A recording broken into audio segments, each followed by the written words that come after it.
नमस्कार। आप देख रहे हैं प्रियरंजन भारती रिपोर्ट्स। आपका बहुत बहुत स्वागत है।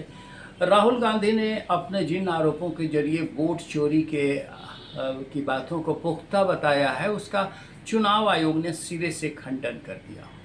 चुनाव आयोग ने सिरे से खंडन ही नहीं किया, बल्कि ये भी कहा है कि ये शिकायत तो आयोग ने ही कराई थी, क्योंकि गड़बड़ी की शिकायतें मिली थी और फ़ोन नंबर भी दर्ज दिए थे। इसकी जांच कराई गई थी शिकायत के बाद, लेकिन जांच अभी जारी है। उसी आरोप को लगातार राहुल गांधी दोहरा रहे हैं और वो अपनी ही खुद की बातों से चुनाव आयोग को लांछित कर रहे हैं। चुनाव आयोग का सीधा कहना है कि हमने ही कुछ नंबर शेयर किए थे, सीआईडी जांच उसकी जारी है और निष्कर्ष पर जांच अभी पहुंची नहीं है। जब निष्कर्ष तक जांच रिपोर्ट नहीं पहुंची है, तब किसी भी आरोप की सत्यता कैसे प्रमाणित हो सकती है। और राहुल गांधी लोकसभा में विपक्ष के नेता हैं, उन्हें गंभीरता दिखानी चाहिए। गंभीरता इस मामले में भी दिखानी चाहिए कि हर बात पर विपक्ष जब अदालत की शरण लेता है, सुप्रीम कोर्ट की शरण लेता है, और सुप्रीम कोर्ट भी बेशक आगे आकर के चीज़ों को समझ पूछ कर अपने निर्णय देता है।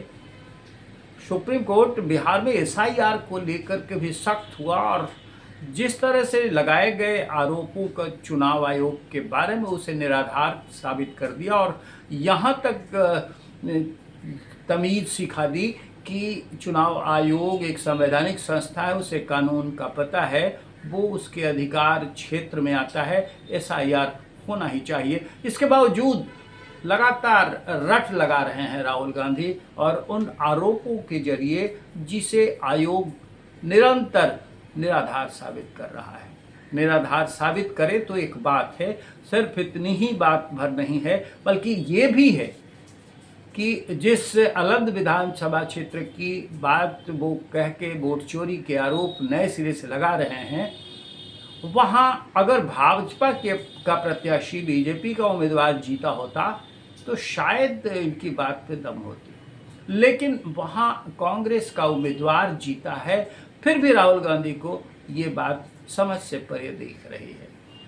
चुनाव आयोग ने सीधा कहा कि ये अलग में कुछ लोगों के वोट हटाने की कोशिश तो हुई थी, पर यह भी साफ किया कि उसके खिलाफ एक रिपोर्ट दर्ज कराई थी और उसकी जांच अभी पूरी नहीं हो रही है।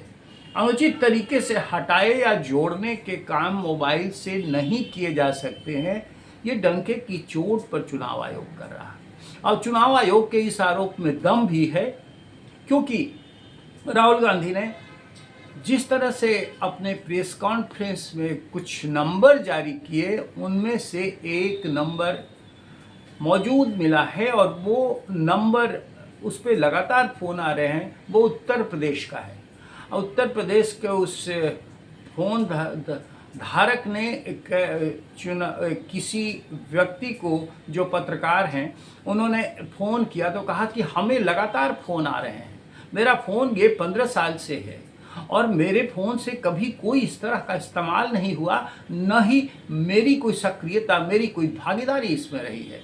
इन सब के बावजूद राहुल गांधी बेधड़क उन्हीं बातों को आरोप के तौर पे प्रधानमंत्री नरेंद्र मोदी और बीजेपी के साथ चुनाव आयोग को लपेटने की कोशिश कर रहे हैं कि वोट चोरी हो रहा है।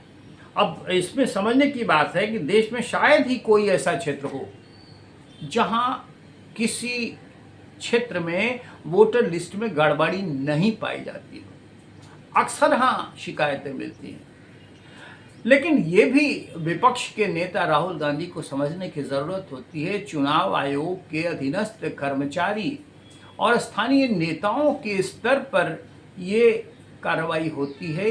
ये इस तरह की गड़बड़ियों में गुंजाइश तो उन्हीं की मिलीभगत की हो सकती है। और ख़ास बात ये भी कि ये कर्मचारी राज्य सरकार के अधीनस्थ अधिकारियों के नीचे काम करने वाले होते हैं। चुनाव आयोग से संबंधित जो भी कार्य होते हैं वो सरकार के ही कर्मचारी द्वारा किए जाते हैं। इस बात को विपक्ष के नेता राहुल गांधी को बेहतर तरीके से समझ लेनी चाहिए। एक और उनका दावा है कि वोट चोरी का ऐसा मामला रखेंगे जो हाइड्रोजन बम है। हाइड्रोजन बम शायद वो नाम ले तो रहे हैं, लेकिन हाइड्रोजन बम की गंभीरता को भी घटा रहे हैं। जिस तरह के इन्होंने एटम बम की संज्ञा दी थी इस आरोप को, वो तो टाँय फिस उनके आरोपों से ही निकल रहा है उसका। अब वो हाइड्रोजन बम कैसा लगाएंगे, तो वो इसका अंदाज़ा इसी बात से हो सकता है कि वो जब कह रहे हैं कि हम ऐसा आरोप लगाएंगे कि प्रधानमंत्री मुंह दिखाने के लायक नहीं रहेंगे। लगता ऐसा है कि राहुल गांधी एक नौसिखुआ राजनेता है।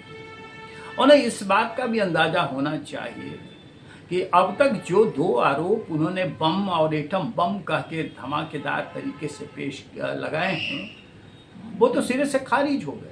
बिहार में भी वोटर अधिकार यात्रा के दौरान उन्हें मंच पर जिन लोगों को पेश किया और दावा किया कि इनके नाम वोटर लिस्ट से काटे जा चुके हैं, वो बिल्कुल निराधार निकले और उनके वोट प्रशासन की ओर से सफाई दी गई, दस्तावेज दे करके इसका पुख्ता प्रमाण पेश कर दिया गया कि इनके वोट तो मौजूद हैं, इनका नाम कटा नहीं है। ऐसे ही जिन लोगों के नाम ये इन्होंने पेश किए हैं कल प्रेस कॉन्फ्रेंस में, उनके वोटों के बारे में भी अधिकृत जानकारी ये मिल रही है कि इन सब के नाम हटाए नहीं गए। और जिन फ़ोनों का इस्तेमाल, जिन मोबाइल फ़ोनों का इस्तेमाल किया गया, जिन बातों को वो सिरे से आरोप के तौर पे मढ़ रहे सामने, उसकी भी सच्चाई सामने आ गई। तो राहुल गांधी वाकई में लगता ऐसा है कि वो प्रधानमंत्री नरेंद्र मोदी से खार खाए हुए हैं और चाहते हैं कि प्रधानमंत्री की फजीहत हो, लेकिन उनको इस बात पर गौर करना जरूरी है कि पहले भी जिस तरह से कांग्रेस की सरकारों में वोट चोरी नहीं वोट लूट हुआ करती थी, और जब से चुनाव आयोग ने वोटर आई कार्ड बनाया तब से कांग्रेस की सल्तनत उखड़ गई। उसके बाद से कि मतदान की प्रक्रिया जारी है, उसी तरह से चुनाव आयोग पर भरोसा है लोगों का, लेकिन सरकारें फिर कांग्रेस की नहीं बनी। सस्ती लोकप्रियता अर्जित करने की कोशिशों से राहुल गांधी को बाज आने की ज़रूरत है और उन्हें ये सोचना चाहिए कि वो लोकसभा में विपक्ष के नेता रहते हुए सदन के नेता पर इस तरह के गंभीर आरोप मढ़ने और उनकी पार्टी को नेस्तनाबूद करने की जिद लेकर के इस तरह के मनगढ़ंत आरोप लगाते हैं, तो इससे मोदी की लोकप्रियता कम नहीं हो रही है। प्रधानमंत्री मोदी पर कोई असर नहीं पड़ रहा है, बल्कि उनकी ही किरकिरी हो रही है, उनकी ही फजीहत हो रही है। अब पता नहीं उनका हाइड्रोजन बम कैसा होगा, लेकिन अब तक के 2 जो भी खुलासे उन्होंने किए हैं और जिस तरह के दस्तावेज और प्रमाण पेश किए हैं, उसका चुनाव आयोग ने सिरे से खंडन ही नहीं किया, बल्कि उनकी बातें निराधार साबित हो रही हैं और खुद उनकी फजीहत होती दिख रही है। ये बात वो गौर कर लें कि पहले की कांग्रेस सरकारें ही टी.एन. शेषन, वी.आर. खैरनार और के.जे. राव जैसे चुनाव आयुक्तों को ला चुकी है, बहाल कर चुकी है अपनी मनमर्जी से। जिस तरह से ये आरोप लगा रहे हैं कि प्रधानमंत्री मनमर्जी से चुनाव आयोग के मुख्य चुनाव आयुक्त का नियुक्त कर देते हैं, तो पहले की सरकारों ने उनसे कहीं ज़्यादा बढ़ कर किया और उन जैसे अधिकारियों ने, मुख्य चुनाव आयुक्तों ने, उन्हीं कांग्रेस की सरकारों पर हंटर चलाई थी। वो शायद राहुल गांधी भूल गए, उन्हें अच्छी तरह याद कर लेना चाहिए और तब ये भी आईने की तरह सामने रखना चाहिए कि कांग्रेस के ज़माने में वोट चोरी नहीं वोट लूट हुआ करती थी। उसके गवाह आज भी मौजूद हैं। शायद राहुल गांधी को ये याद नहीं होगा, लेकिन उन्हें अपने सीनियर नेताओं से, अपने परिवार के और वरिष्ठ जनों से ये पूछ लेना चाहिए।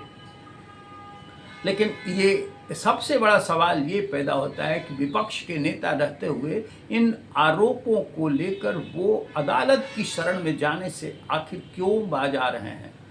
बिहार में वोटर अधिकार यात्रा से अधिक उत्साहित उनकी पार्टी शायद ये नहीं समझ पा रही है कि मोदी के नाम पर बिहार के अंदर बनी उनकी धाक और उनकी जनप्रियता इससे कम तो नहीं हो रही है, बल्कि और बढ़ रही है। फजीहत खुद राहुल गांधी की हो रही है, क्योंकि जिस तरह से वोटर अधिकार यात्रा के बाद अब कांग्रेस और महागठबंधन के बड़े दल राष्ट्रीय जनता दल के बीच में सीटों की शेयरिंग को लेकर के आपाधापी और किरकिरी होने लगी है, उससे तो कम से कम ये साफ हो रहा है कि राहुल गांधी अपने तेवर बना करके एक दबाव बनाना चाहते हैं और साथ साथ वो एकल नेता ऐसा बनना चाहते हैं कि वो ही लोकतंत्र बचा रहे हैं। शायद उन्हें गलतफहमी हो रही है और उन्हें मुगालता हो रहा है, जिससे उन्हें बचने की निहायत ही ज़रूरत होती है। आज के हमको बस इतना ही। हम आपसे निवेदन करेंगे कि हमारे इस वीडियो पर अपनी प्रतिक्रिया कमेंट बॉक्स में जाकर ज़रूर दीजिए और हमारे इस चैनल प्रियंजन भारती रिपोर्ट्स को अब तक सब्सक्राइब नहीं किया है तो सब्सक्राइब करिए, लाइक कीजिए, शेयर कीजिए। फिर मिलते हैं। नमस्कार।